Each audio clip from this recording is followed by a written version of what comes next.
Hello বন্ধুরা, ধরুন আপনার পায়ের নিচে যে শক্ত মাটি তার প্রকৃতি হঠাৎই বদলে গেল। এটি তরল পদার্থের মতন আচরণ শুরু করলো, যে মাটির উপর আপনি দাঁড়িয়ে আছেন সেটিতে ঢেউ খেলতে শুরু করলো। মাটির উপরে সব বাড়িঘর, রাস্তাঘাট, স্কুল, হাসপাতাল, সেতু ভেসে যেতে শুরু করলো। তারপর ধসে গিয়ে ডুবে গেল জল কাদা বালির এক সমুদ্রে। অবিশ্বাস্য মনে হলো এরকম ঘটনা সত্যিই ঘটেছে। সাম্প্রতিক ভূমিকম্পের পর ইন্দোনেশিয়ার পালুতে দেখা গেছে এই দৃশ্য। এর আগে অতি সাম্প্রতিক নিউজিল্যান্ডের চিলিতে, আরও আগে জাপান এবং বিশ্বের আরও অনেক দেশে। কিন্তু বাংলাদেশের রাজধানী ঢাকায় এমনটি ঘটার আশঙ্কা কতটা? ঢাকার অবস্থা খুবই নাজুক। পুরো ঢাকা শহরের ৬০% ভূমির গঠন প্রকৃতি এমন যে বড় মাত্রার ভূমিকম্প হলে এরকম ঘটনা ঢাকাতেও ঘটতে পারে, বলেছেন ঢাকা বিশ্ববিদ্যালয়ের ভূতত্ত্ব বিভাগের অবসরপ্রাপ্ত অধ্যাপক ডাক্তার আফতাব আলম খান।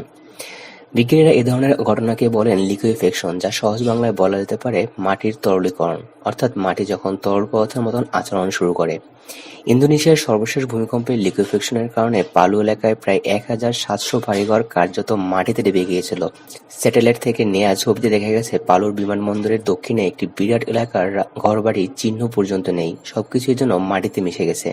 ইন্দোনেশিয়ার জাতীয় দুর্যোগ ব্যবস্থাপনা কর্তৃপক্ষের মুখপাত্র জানান, যখন ভূমিকম্প আঘাত হানল মাটি যেন জোড়জোড়ো হয়ে গেল, কাদায় পরিণত হলো। এই বিপুল কাদায় পিঠাপুরা হাউজিং কমপ্লেক্স যেন ডুবে গেল। আমরা অনুমান করি সেখানে কাদায় ডুবে আছে ৭৪৪টি বাড়িঘর। এর আগে ২০১০ এবং ১১ সালে নিউজিল্যান্ডে যে ভূমিকম্প হয় তখনও ঘটেছিল একই ঘটনা। সেখানে পলিমাটি আর বালি পানির সঙ্গে মিশে ঢেউয়ের মতন উপরে উঠে এসেছিল, তার নিচে চাপা পড়েছিল সবকিছু। ২০১০ সালে চিলিতে ৮.৮ মাত্রার এক ভূমিকম্প হয়, যাতে দেশটির মধ্য দক্ষিণাঞ্চলে নিহত হয় ৮০০ মানুষ, যেখানে মাটির তরলীকরণ বা লিকুইফেকশনের কারণে ধসে পড়ে ব্রিজ, বন্দর, বাঁধ থেকে অনেক কিছু।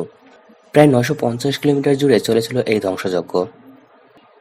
এরকম ঘটনা জাপানে ঘটেছে অনেকবার, ১৯৬৪ সালে নিগাতায় এবং ১৯৯৫ সালে কোবে নগরীতে। কোবে নগরীর বন্দর তৈরি করা হয়েছিল একটি বৃহত্তম কৃত্রিম দ্বীপের উপর। তুলনামূলকভাবে আলগা বালি এবং পলির উপর তৈরি হয় এই বন্দরটি ভূমিকম্পে ধসে পড়ে। বাংলাদেশের যে ভূকাঠামো তাতে এরকম ঘটনা ঘটার ঝুঁকি অনেক। এটা একটা মারাত্মক সমস্যা। বাংলাদেশ খুবই নাজুক অবস্থানে, বলেছেন ডাক্তার আফতাব আলম খান। ভূমিকম্প হলেই যে লিকুইফেকশন হবে ব্যাপারটা তা নয়, কয়েকটি ব্যাপার একসঙ্গে ঘটতে হবে। এটি নির্ভর করবে ভূমিকম্পটি কতটা শক্তিশালী, মাটির কতটা গভীরে এবং সেখানে যে একইভার বা পানির স্তর রয়েছে সেটিতে কতটা পানি আছে তার উপর। তার মধ্যে যদি ভূমিকম্প হয় ৬ মাত্রার কাছাকাছি বা তার চেয়ে বেশি এবং এর উৎপত্তিস্থল যদি হয় ১০ থেকে ১৫ কিলোমিটারের মধ্যে, তাহলে এই লিকুইফেকশনের ঝুঁকি সবচেয়ে বেশি। তবে আলম খানের মতে পুরো বাংলাদেশের বেশিরভাগটাই যেহেতু গড়ে উঠেছে নদীভিদত পলিমাটিতে, তাই এরকম লিকুইফেকশনের ঝুঁকি কম বেশি অনেক জায়গাতেই আছে। কেবলমাত্র উত্তর দক্ষিণাঞ্চলের রংপুর, দিনাজপুর, বগুড়া, রাজশাহীর মতন কিছু জেলায় অগভীর মাটিতে শক্ত শিলা বা সলিড স্ক্র্যাট আছে, যেখানে এর ঝুঁকি নেই।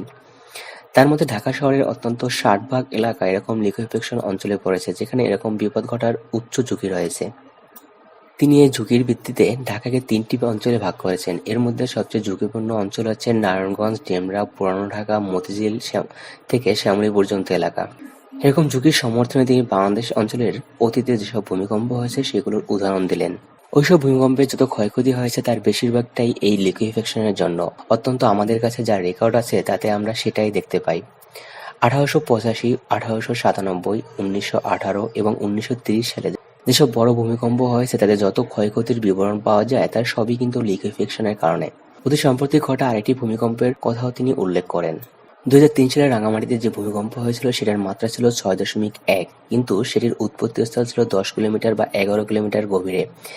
সে কারণে প্রচণ্ড লিকুইফেকশন হয়েছিল এবং কর্ণফুলী নদীর একটি পাড়ের দীর্ঘ একটি অংশ ধসে পড়েছিল। প্রায় ২ থেকে ৩ কিলোমিটার এলাকা জুড়ে নদী তীর ধসে পড়েছিল।